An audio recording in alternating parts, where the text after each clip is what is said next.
Že nám věčné světlo připomíná nenásledující plamen tvé lásky. Ty jsi našel způsob, jak nejsvětější svátosti pokračovat, ve své bohnické přítomnosti jiný děkovat. Budeme volat sláva tobě, Pane. Sláva tobě, Pane.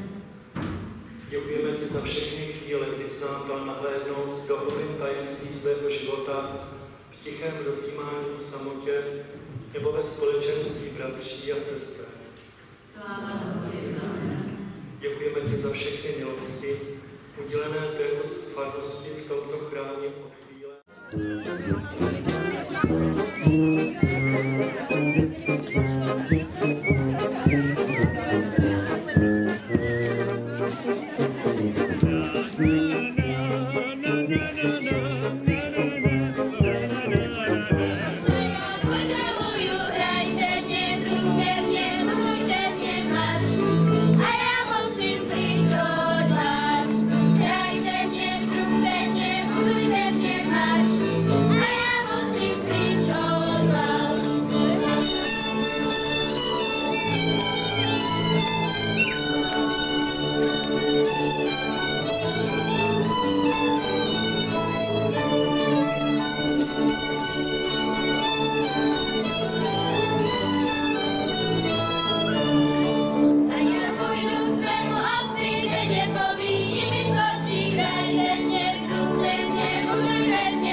Že tak vesel skáče, řekl bych vám, nevím sám, hop a skáču dále.